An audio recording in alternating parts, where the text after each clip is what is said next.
Welcome to the Skeptic Zone, the podcast from Australia for science and reason.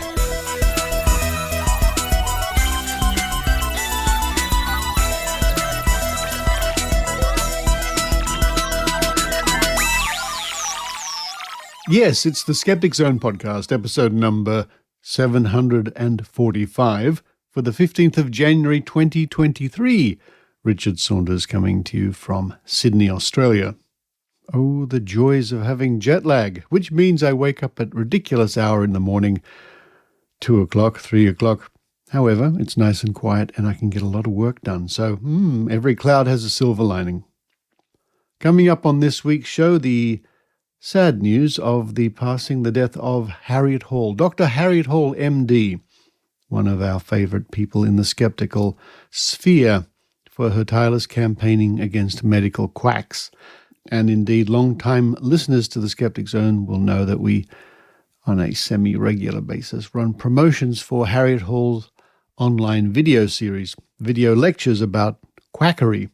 So to start off today's episode, Adrienne Hill, you can count on Adrienne, will pay tribute to Dr. Harriet Hall, and this includes an interview I did with Harriet way back in 2007, when I first met her on the amazing cruise north to Alaska with James Randi. Now listen, at the end of the show, I have more information to tell you about some of the things that are happening since Harriet died. Following that, it's a report from Sydney Skeptics in the pub. Just a few nights ago, Sydney Skeptics were back in the pub, back in the Occidental Hotel down at Wynyard, which is more or less in the heart of the city, where we had an informal evening of spoon bending and chicken sandwich and a couple of beers and a lot of fun. Tim Mendham and I address the crowd at Sydney Skeptics in the pub and talk about the Bent Spoon Award and some other things. And I hope this gives you a bit of the atmosphere, the great fun we do have at Sydney Skeptics in the pub. And, it's looking good in 2023 for the rest of the year to meet in person. Although we had a lot of very good lectures over the last 3 years online due to the pandemic, it's nice to be back in the real pub. After that report, it's the Australian Skeptics Newsletter, back again for 2023, read by Adrienne Hill, written by Tim Mendham. Then to round off the show, the Trove segment, in a way, pays tribute to Dr. Harriet Hall because we look at medical quackery, some of the mentions of medical quackery in the pages of Australian newspapers over the decades. Now, I'm also pleased to tell you that this episode is being made on a new piece of equipment. After many years, I have upgraded my iPad, and I do a lot of the Skeptic Zone work on the iPad. And this is thanks to a very generous benefactor to the Skeptic Zone. You know who you are. Thank you very much indeed. And this iPad uses USB-C technology, so I can plug in a keyboard, a mouse, an external monitor, the microphone, and just about everything else you can imagine. And this really does help with production. So to my benefactor, thank you very much. Well, that's enough for me at the moment. Again, stay tuned after the episode for some comments at the end of the show. But now it's time for me to run downstairs. Oh, yes. Put the bread in the toaster, not the toast, because it's not toast before you put it in, and cook that bread or toast it. A bit of butter and a bit of Vegemite. While I do that, I hope you enjoy the Skeptic Zone.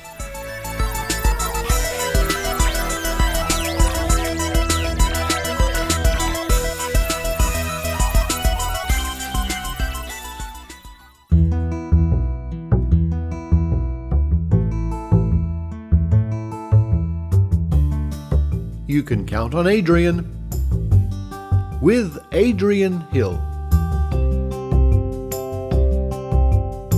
This past week, I was very sad to learn of Harriet Hall's death. While I recognize that the SkepDoc wrote for many publications, I first became aware of her after discovering science-based medicine many years ago, where Harriet quickly became one of my favorite skeptical writers. Her articles always made me think, smile, and even giggle. Her evident wit always came through. The GSOW, or Guerrilla Skepticism on Wikipedia project, which I'm a part of, frequently used her articles to edit fringe Wikipedia pages since she covered unusual subjects relating to medical pseudoscience. But what you may not know is that Richard Saunders was the very first person to interview Harriet for a podcast. This was in 2007 for a predecessor to the Skeptic Zone called the Tank Podcast. For the interview, Richard and Harriet were on the Amazing Adventure 2 cruise north to Alaska with James Randi. And here is that interview from all those years ago.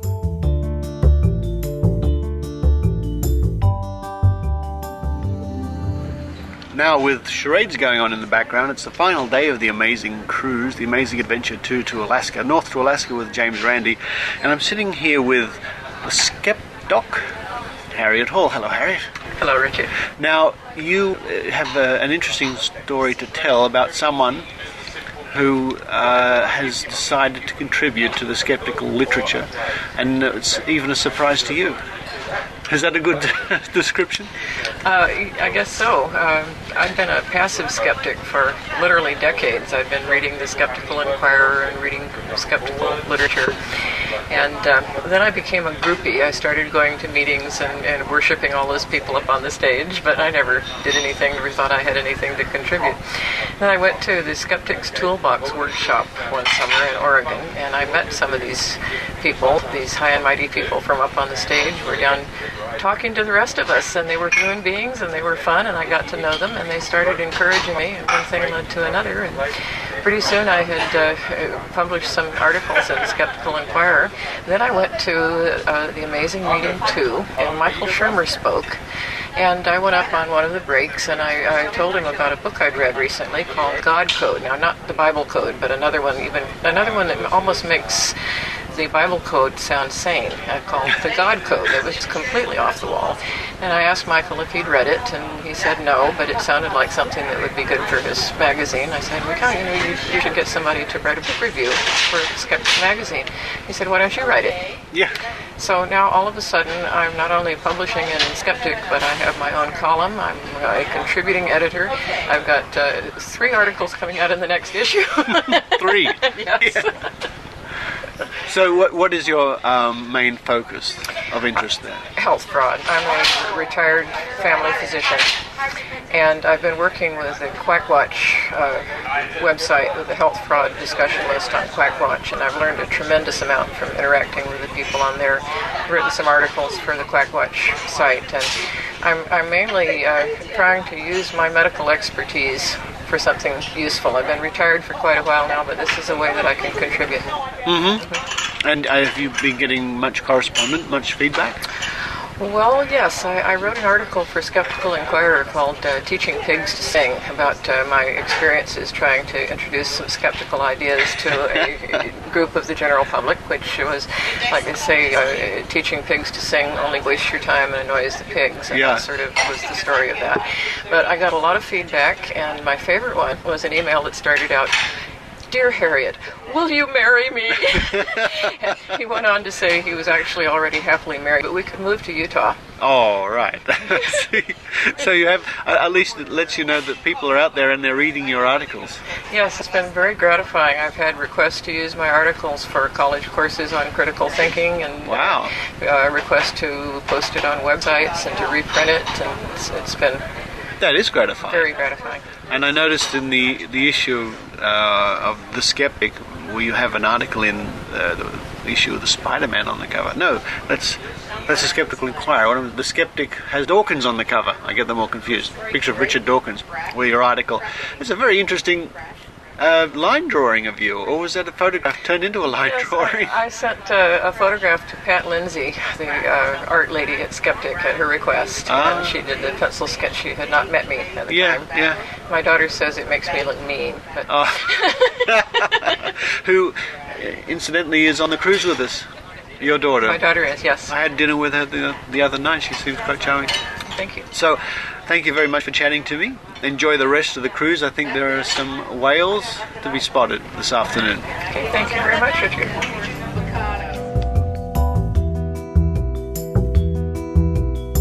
Of course, Harriet also appeared on the Skeptic Zone over the years, and there will be a link to all those interviews in this week's show notes.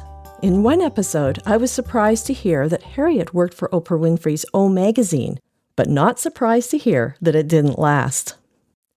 Do check them out, and as you may have heard advertised on this podcast before, Harriet created a wonderful, free, 10-part lecture series about, quote, so-called complementary and alternative medicine, end quote.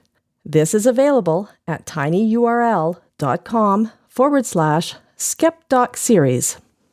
While I never had the pleasure of meeting her, I did reach out to her occasionally with a question or, once, a notification that her website was down, and she always replied. As some listeners will know, I get migraines. I have for a long time belonged to a Facebook group of people dealing with migraines and cluster headaches. One of the things I have appreciated about this group is the focus on science-based treatment discussions. But as it grew from under 100 to several thousand, more questionable products began to turn up in the discussions, though they were usually dismissed gracefully by the moderators. One product, however, seemed to be gaining momentum. It was Jovi stick-on patches. And this is not to be confused with the real migraine treatment called Ajovy, a preventative treatment of regular injections. The Facebook group was excitedly sharing a coupon and exclaiming that they couldn't wait to get theirs. My skeptical senses started tingling, remembering the goop so-called NASA stickers that were supposed to promote healing. I tried to find information about this specific product that I could use to calm the excitement, but couldn't find anything, so I contacted Harriet, sharing the details of this so-called migraine cure. She pointed me to her article that I had missed the previous month about several other brands of magic patches that had a wide variety of claims, but seemed to work the same way as the Jovi patch. I thanked her and immediately shared Harriet's article with my Facebook group. The discussion immediately started to change its tone. The coupon frenzy stopped, and the discussion turned to, quote, would acephaly also fall under the quackery category, end quote. For your information, acephaly is another device often used by people with migraine. It is very much like a TENS machine for the head. And I think you can guess what Harriet had to say about that.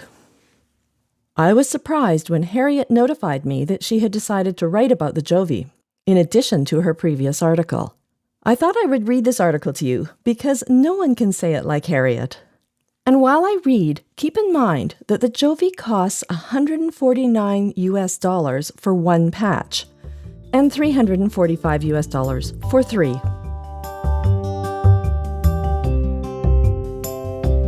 So the article is titled, Update on Energy Medicine Pain Patches, Jovi and its Targeted Marketing Strategy.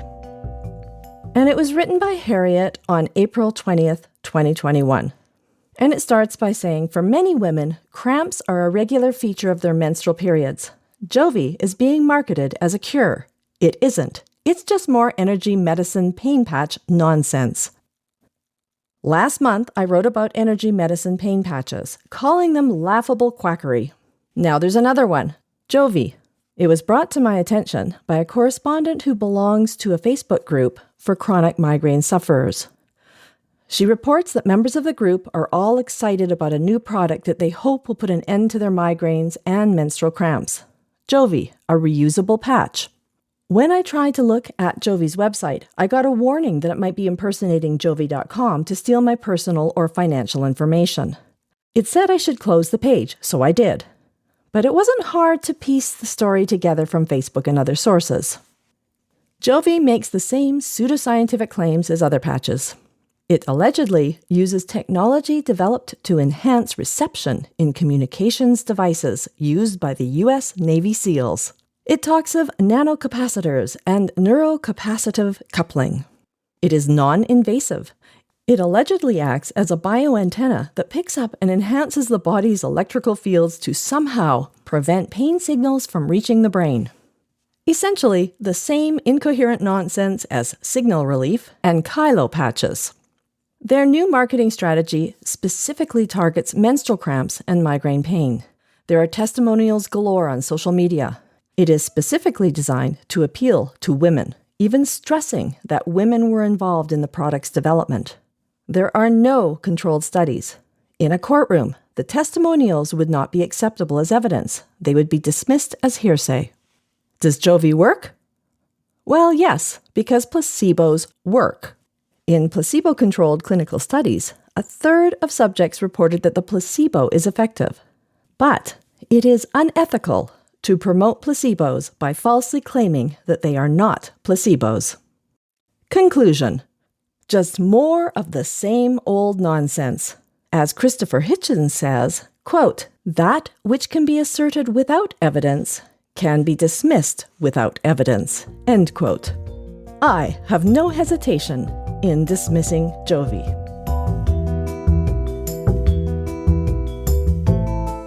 Thank you, Harriet, for inspiring me to be a skeptical activist and for being so approachable. Until next time, this is Adrienne Hill signing off.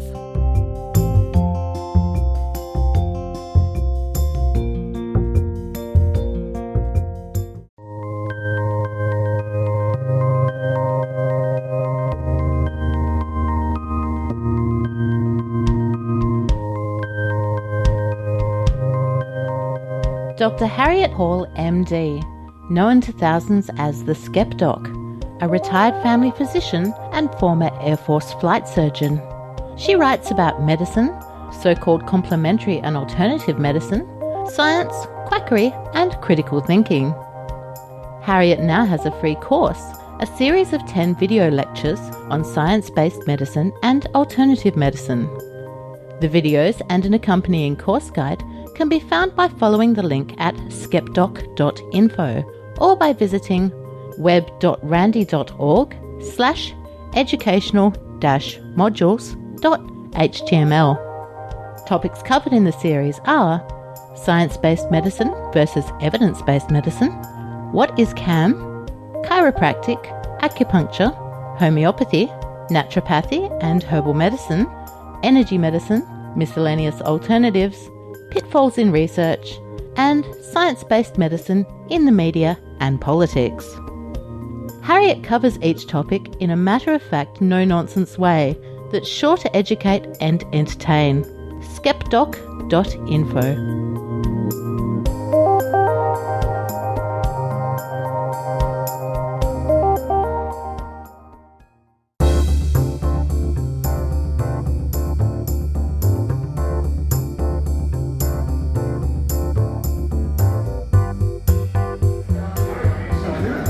Well, I'm pleased to say we're back here at Sydney Skeptics in the pub, and my goodness me, it's Stephen Bavaro, who I interviewed only a couple of weeks ago on the show. Hello, Stephen.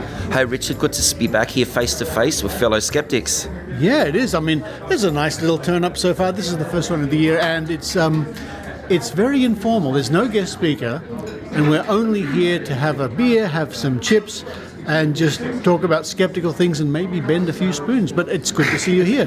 And it's finally great to meet you face to face because we've messaged for the last couple of years. Yes. And I wanted to really catch up with you, at Skepticon, as you said, like at the last sort of moments you had to stay in Sydney for obvious reasons. So, but I'm glad to see you here today. Glad to see you guys here today. So, yeah. Yes, I would have been there apart from COVID-19 had other ideas for my week. My 2 weeks during the convention, the worst possible timing. Yeah, but that's the beauty of, at least we live in this day and age where things can be streamed online. You were able to still watch my talk and the other people's talks. So that's good. And so, I mean, like, even 5 or 10 years ago, that wasn't really that much possible, and now it is, so that's the positive side of living in this day and age, especially with this pandemic, to still have access to information, real information to counteract disinformation and misinformation. That's a positive thing, and that's, I think that's a good thing. That's a very good thing. That's very good. Good to see you here. I can see sitting over there, looking after his bottle of beer is Tim Mendham. So I'm going to walk over to this part of the room, sit down here. Here we go, keep trouble. Tim Mendham. No, it's not. I'm going to go away. Hello, Tim. Hello, Richard. Hello. It's good to see you again. I haven't seen you for a while. It's great to see you too, Richard. Thank you, Tim. We're here. We're back in the pub. This is quite something. Well, we were here at the end of last year, but you weren't here, I don't think. We had that, the nuclear energy. I was here with Xeon Lights. So really, we're really now stuck in on a regular basis back at the lovely Occidental Hotel. It's nice to be back. And it's all done up. They've actually refurbished the whole thing. I trust you have been, in my absence and over the past few months, I trust you have been gathering up a wealth of Book of Tim. Oh, I have been, yes, absolutely, yes. Funny you should say that, actually. Oh, funny I should say that. I have been collecting like crazy, actually, so, and I'll go home and assess it straight away. It's a warning. It's a warning. Okay. Thank you, Richard, for warning, yes. No, it's very apt, actually, so I will be back as soon as possible with books of Tim's. Books of Tim. Yes, as soon as I can. Thank you, Tim.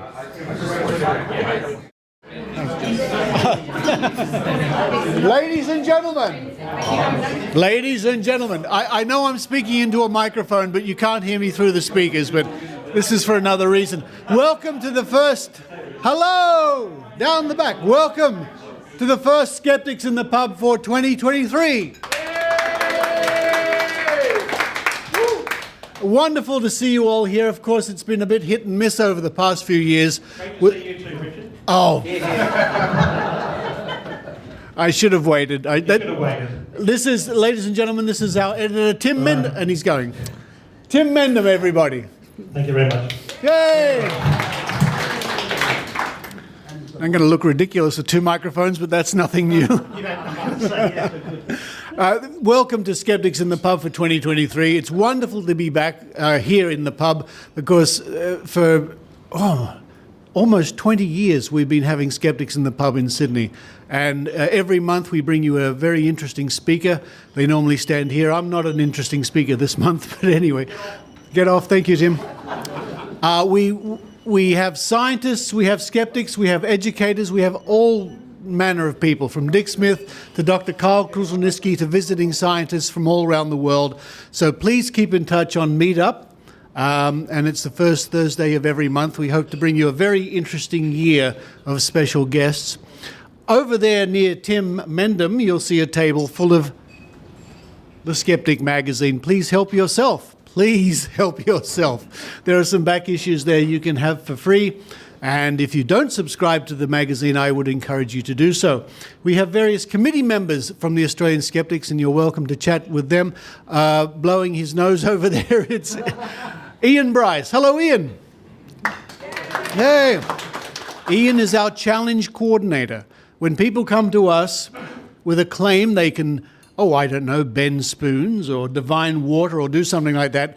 Ian is the man who puts together the test, the challenge, and if successful, the person will receive $100,000.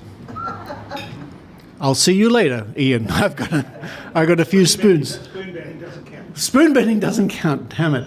All right, we have our secretary, Lara Benham. Hello, Lara. And our president is with us tonight, Jessica Singer, all the way over there in the corner. So tonight really is just a really, I'm louder, really informal. Chat to everybody. I'll be coming around later on to bend some spoons, which is a lot of fun. We've been doing this for many, many years. Always gets a... Anyone new here? Anybody new? Yeah, anybody here for the first time? Wow, that's welcome very much indeed. Yes, great to see you. As I said before, this is probably the most informal night of the whole year for Skeptics in the Pub, but every Skeptics in the Pub is reasonably informal. It's just drinking, eating, and having a lot of fun and a lot of chat. Do you want to say anything, Tim? No, good. Well, that makes a change. Once again, ladies and gentlemen, please come up to the table there and help yourself to a back issue of the Skeptic magazine. Talk to Tim. He'll convince you to subscribe to the magazine. Later this year, we don't know the date just yet. Our annual convention will be in Melbourne this year. One Melbourne fan in the audience. That's good.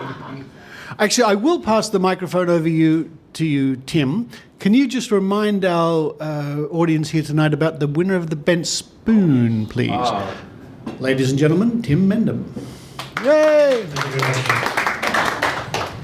every year since the Skeptics have started, or almost every year, we've issued the Ben Spoon Award to the most preposterous piece of paranormal piffle of the year. Yeah, no, it's hard to say without messing up a microphone. Could be anybody, making a politician. We had a politician a couple of years ago, TV station, individual people, Pete Evans, etc. Pete Evans is the only person who's won it twice. So he's very noted. But he thought when he first got it that it was a Ben Spoon, it was a culinary award. Being a chef. Second time he wasn't so sure, but he was probably addled by then anyway. But this year, what we do is we sort of put up open nominations. Anyone can nominate. And pretty soon on the website there'll be a page where you can submit your nomination of someone who deserves the award. It has to be someone within Australia, and it has to be for something they've done since the last convention, which was started December, right? So for the year, most of the year 2023. But what we can do, Tim, and I think somebody's going to do this, is nominate SBS Television, because on Christmas night or just before Christmas they ran a special about Uri Geller. After all these years. It's all about the Uri Geller Museum, actually, and Uri Geller has set up a museum in Israel, and there was a TV program, a documentary about it that was shown on SBS. It was extremely pro Uri Geller, which is not surprising because it was produced by Uri Geller. But it talked about all the different things that he believes in, and he's collected over the years, and he's a bit of a bowerbird of collecting stuff. There's all sort of weird things, from obviously posters of David Bowie to death masks of Chopin to all sorts of weird and wonderful different things. But he believes in energies. He throws in a lot of buzzwords that are used all the time by New Age people, etc. Totally meaningless, just throw them around. If you want to have a really upsetting, is it an hour and a half? I think it is. I watched the whole thing. Have a look at it on SBS. It's being streamed for a while anyway.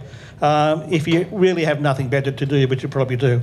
Anyway, I'll be having a little review of that in the next issue of the magazine, which subscribers will be able to read.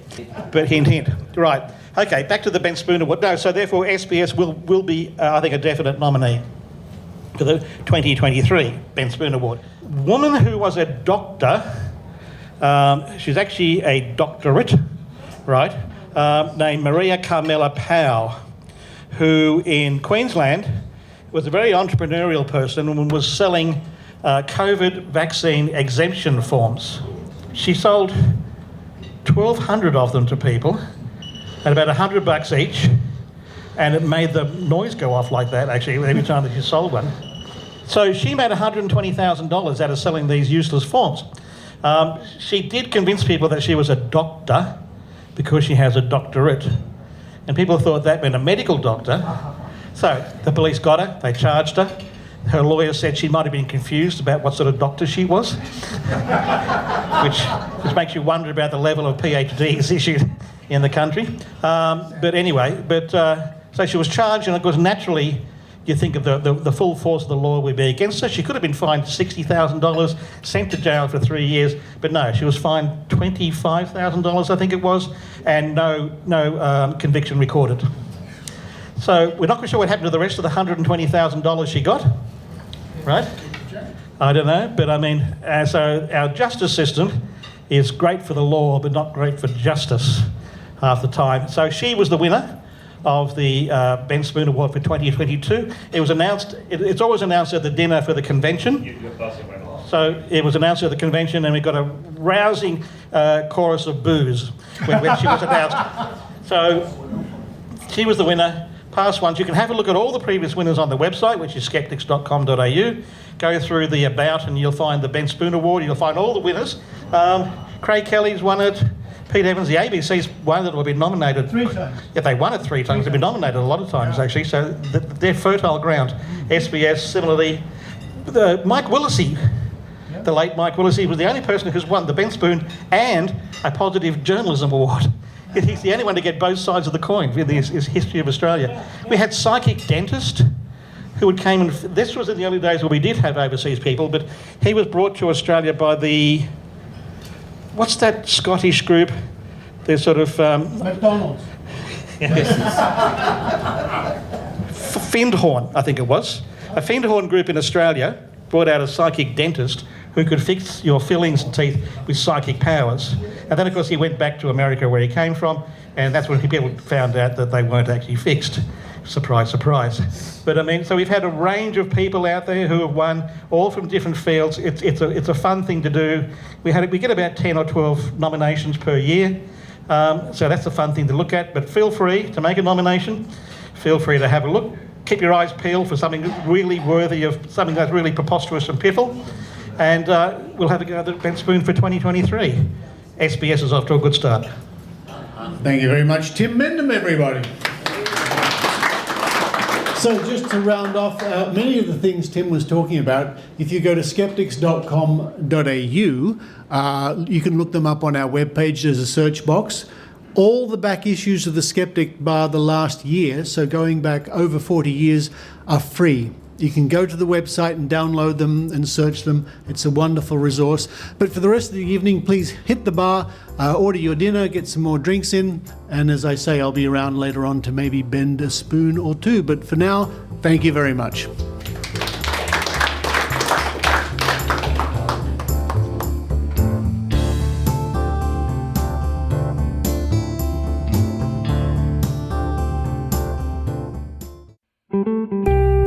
I'm a psychic. My name is Psychic Carrie. I'm Ross. Oh, what a pleasure to meet you. Of course, I knew your name was Ross, as I am a psychic. But please, take a seat. Well, I was hoping we could talk about my your podcast. podcast. Yes, I know. It's called Oh No, Ross and Carrie. Yes. We investigate fringe science, spirituality, and claims of the paranormal. You took the words right out of my mouth. Yes. This whole podcast, it sounds like it's been a real challenge for you lately. Actually, it's a lot of fun. Yes, exactly. Because it's so fun. I don't know how you do it. This will be $75. Okay, that seems fair. Oh no, Ross and Carrie. At MaximumFun.org. You knew it was a .org. I have a gift.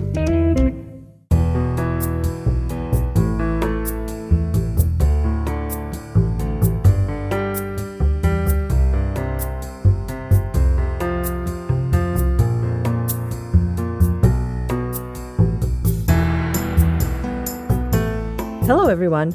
This is Adrienne Hill from Canada, here to read the highlights from the first Australian Skeptics Newsletter of 2023. This is newsletter number 164.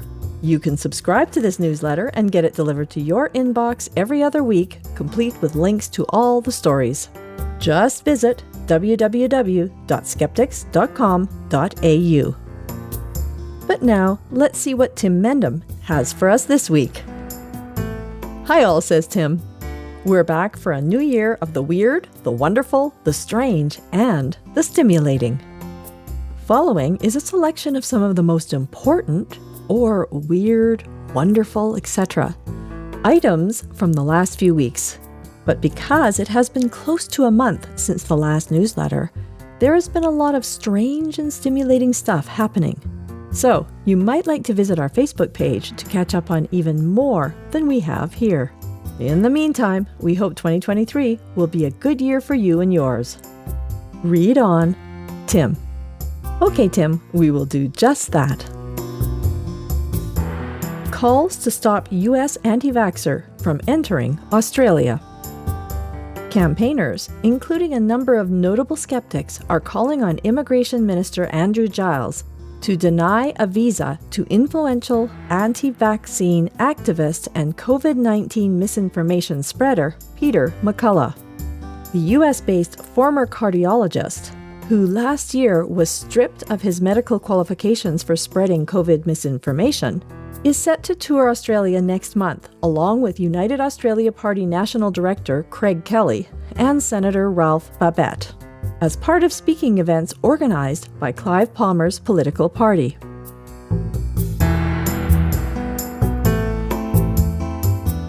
Professor sues TikTok psychic over murder claims. Rebecca Schofield, a University of Idaho professor, was fingered for the murder of 4 university students by the inner spirit of a tarot reader. Schofield is now suing the reader, Ashley Guillard, who told her 100,000 TikTok followers baseless claims that Schofield was involved. Schofield says she had never met the 4 victims and was out of town when the attack took place. A 28-year-old graduate student at a neighboring university who had no apparent connection to any of the victims has now been arrested. However, Guillard is compounding her claim by insisting the professor ordered the arrested person to carry out the murders. Anti-vaxxers hop on the athlete trail. When U.S. NFL player Damar Hamlin collapsed mid-game following an apparent heart attack, anti-vaxxers quickly claimed his condition was a reaction to COVID vaccination, without even knowing if he'd been vaccinated, and ignoring the fact that heart attacks are the most common reason for an on-field collapses of athletes. Fox News' Tucker Carlson joined the conspiracists. No surprise there. Moon landing deniers pick on Artemis. Conspiracists think the Artemis project is part of the same hoax that faked the original moon landings. The various arguments put forward against both the Apollo and the Artemis projects are discussed and debunked. The December issue of The Skeptic magazine is out, with great articles on medical misunderstandings, the Great Conspiracy Theory, big waves, exorcism case studies, and the continuing Hall of Shame of spurious claims and dubious responses. If you haven't subscribed yet, now is the time to do so. You can sign up for a hard copy or digital edition, or both, since the digital is offered free to those who take up the hard copy version. Contact the editor if you're not sure if your existing subscription needs renewing. Russia claims psychic attacks. The Federal Guard Service, or FSO, an elite Russian intelligence service, has reportedly authored a secret memo detailing special measures to be adopted to protect Putin and other leaders during wartime, and they actually used the word war. The memo claims that, quote, the enemy, end quote, i.e. Ukraine and the West, is mobilizing, quote, religious, pseudo-religious organizations, end quote, and, quote, individuals possessing psychic abilities, end quote. The memo also alleges that Ukrainian and Western intelligence services are in possession of mysterious psi generators, machines that are capable of generating psychic waves to brainwash and control enemies. The deputy director of the FSO, General Alexander Komov, is named as the person in charge of protecting Putin and his colleagues against these psycho weapons. According to the publication In Exile Insider, Komov is known for employing Russian psychics and astrologers to counter attacks he believes come from their Western counterparts. Oh my. Animal psychics. To conclude our look at psychic animals picking winners at the 2022 World Cup, here is Nicholas the dolphin, who picked the winner of the final. And he got it wrong. The moral of the story?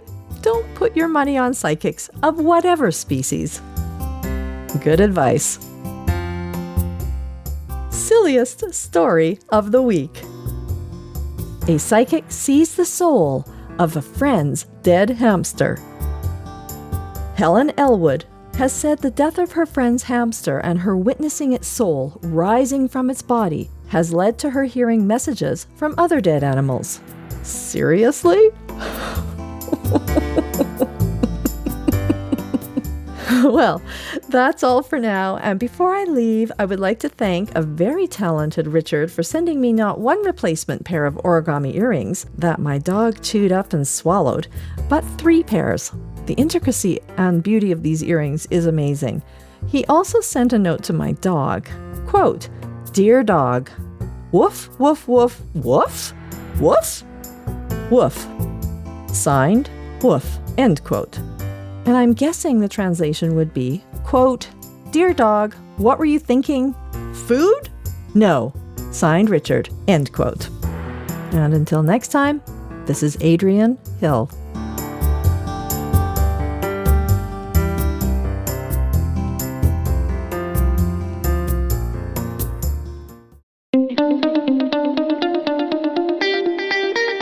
I'm Mick West. In my podcast, Tales from the Rabbit Hole, I have extended conversations with people who have been involved in conspiracy culture.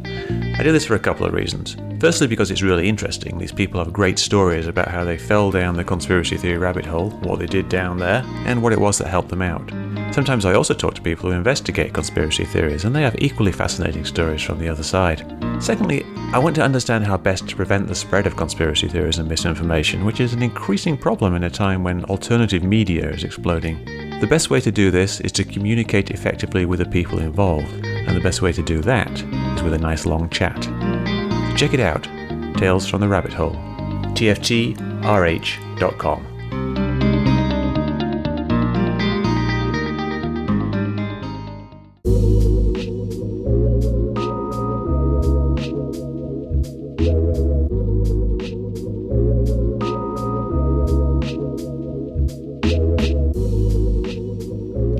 Once again to dive back into those pages at Trove, at trove.nla.gov.au, the online resource from the Australian Government and the National Library of Australia.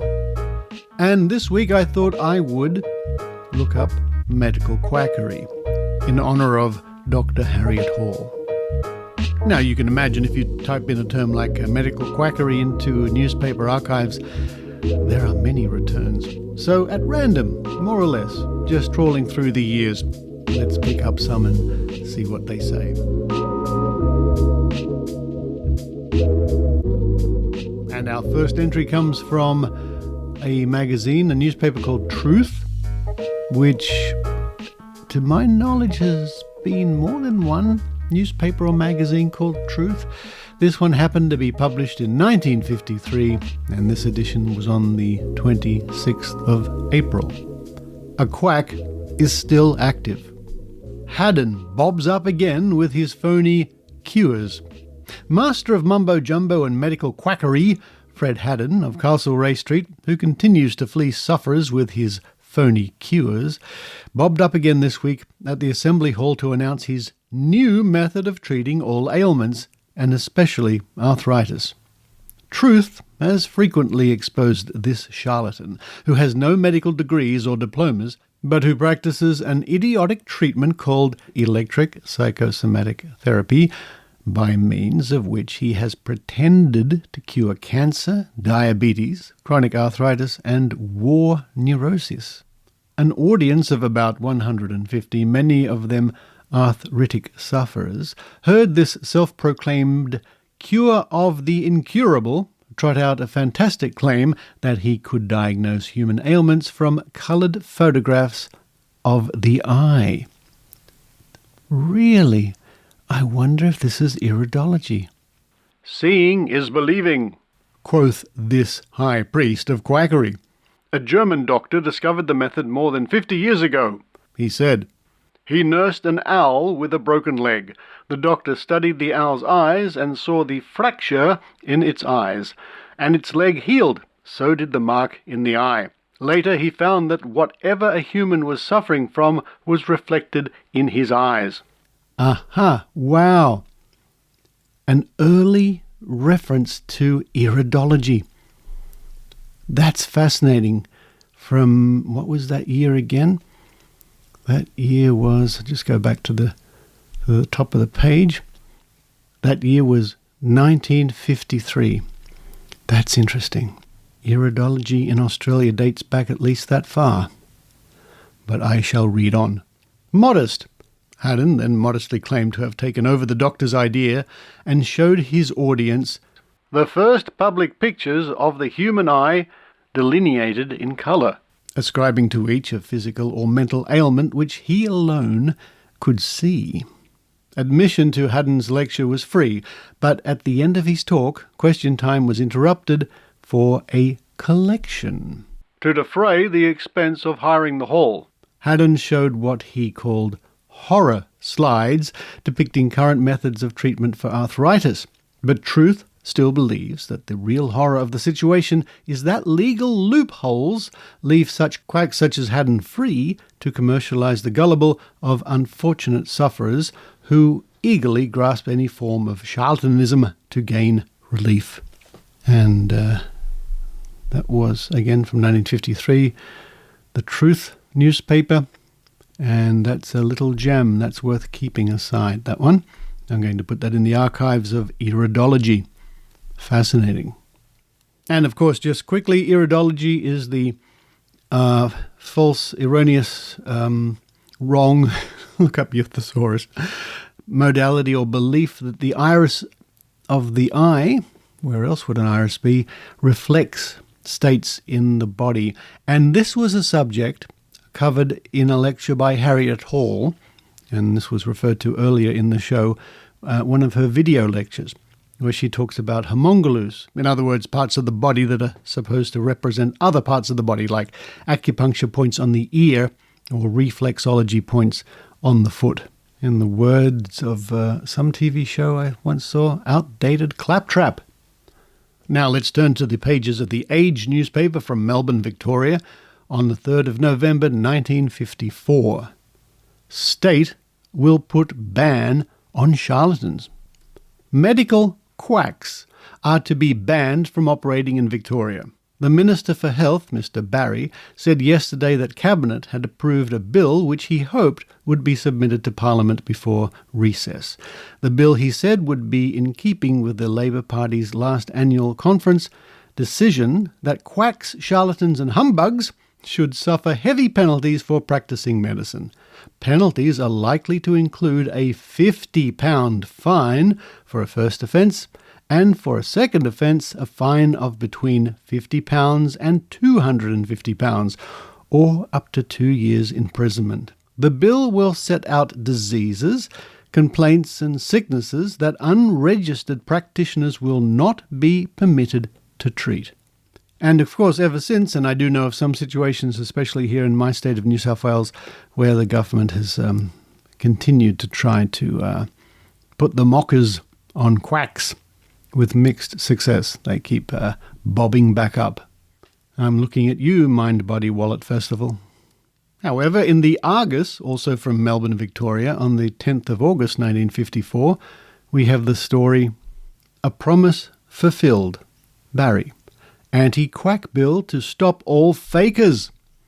A bill to outlaw medical quacks in Victoria will be presented when State Parliament meets next month.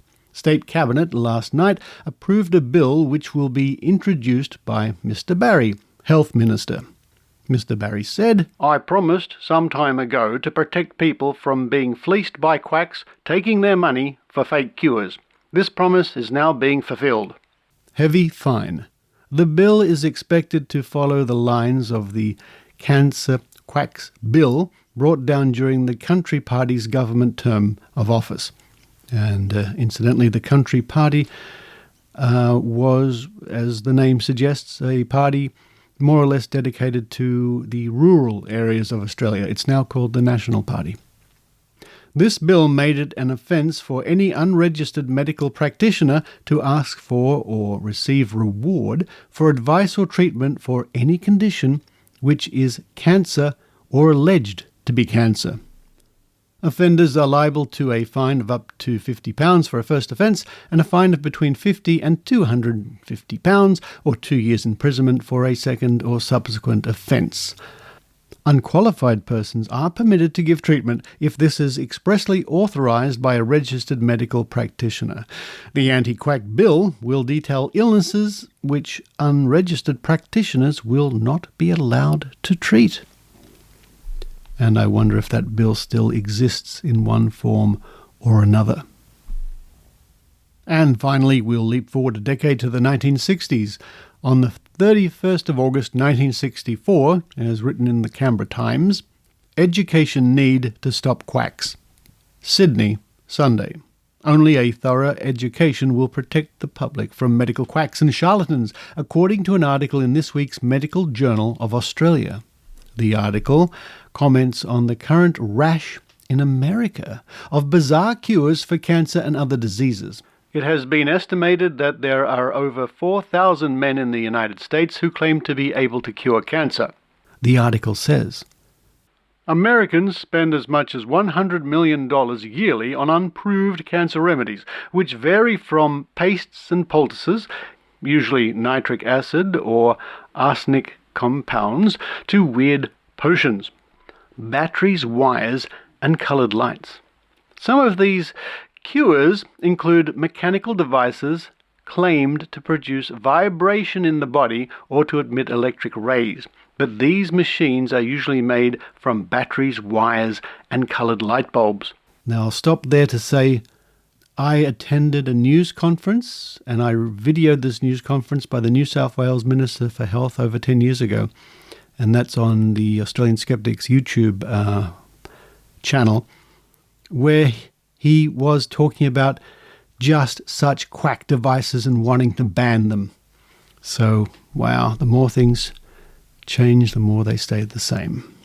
It is not always clear whether these therapists are ignorant, deluded, or plain unscrupulous, but their pseudo-scientific jargon sounds quite plausible to the naive public.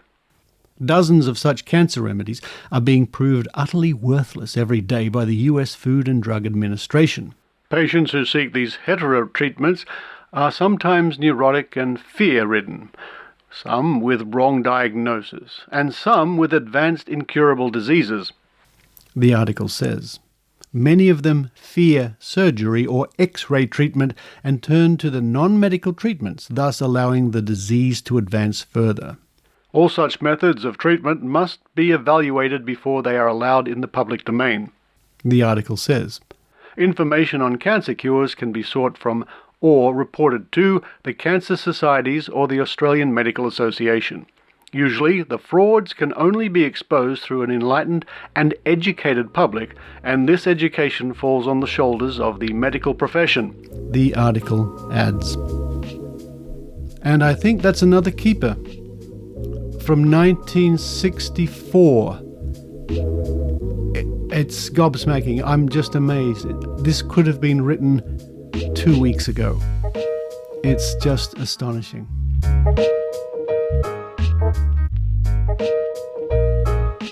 Well, there you are. In honour of Dr. Harriet Hall, a look into the Trove archives and a search for Quackery, and I'm certainly glad I did that. I found some real gems this time around. But you too can find some real gems anytime. You search the archives at trove.nla.gov.au, because you never know what quackery you might find.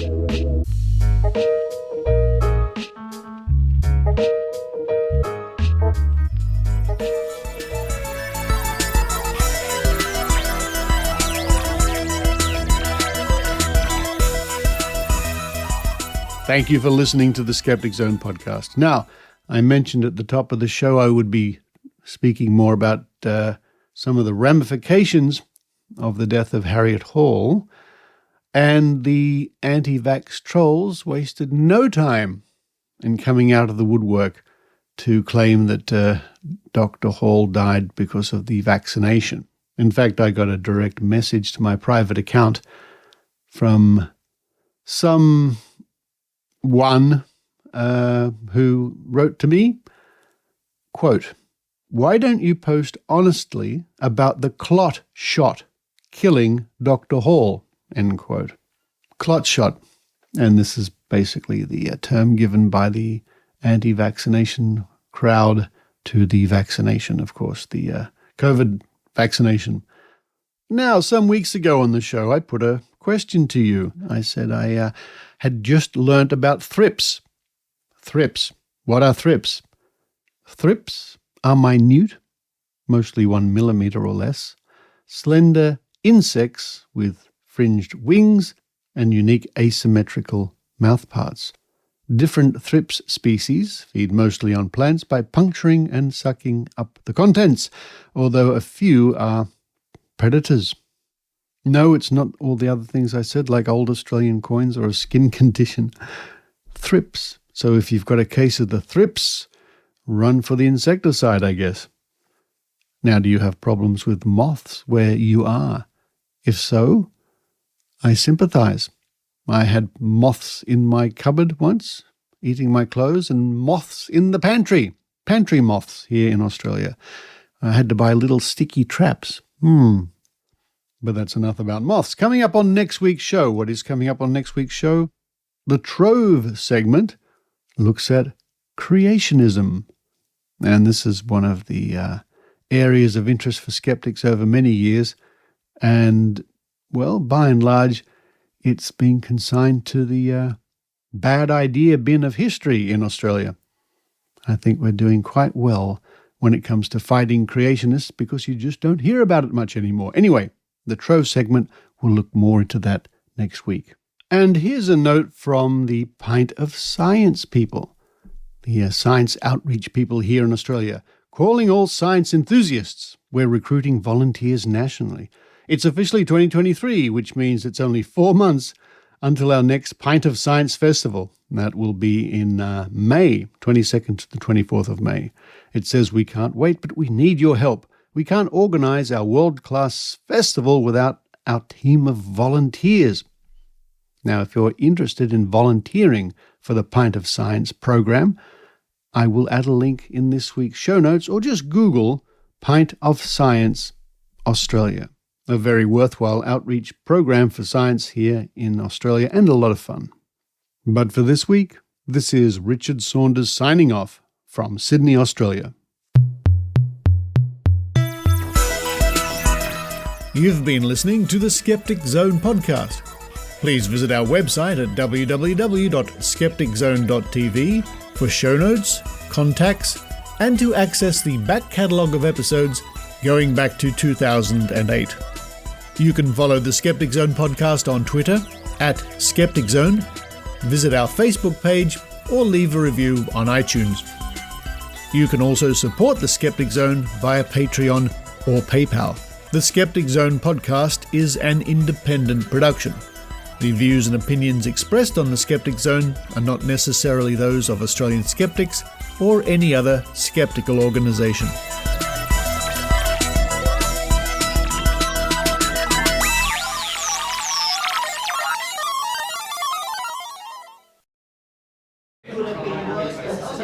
Hello to all those people who listen after the music. It's time for the dice game. We're still at Skeptics in the pub. Hello, Lara. Hello, Richard. Hello, nice to see you here. Yeah, lovely to see you too.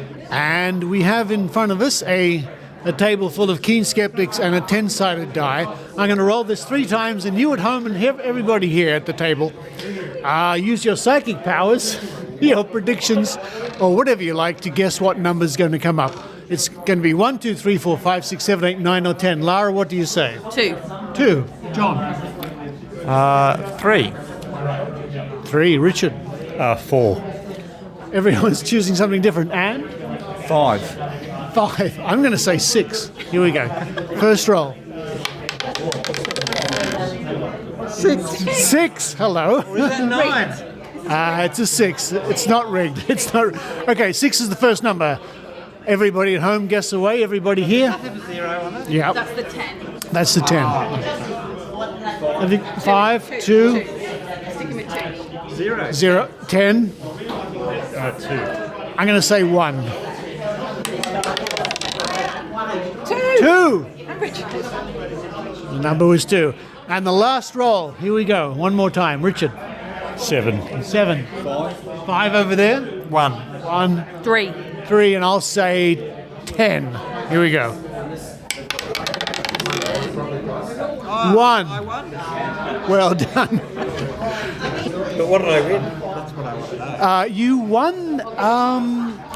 want to know. You won a bench spoon and a dice. There you go.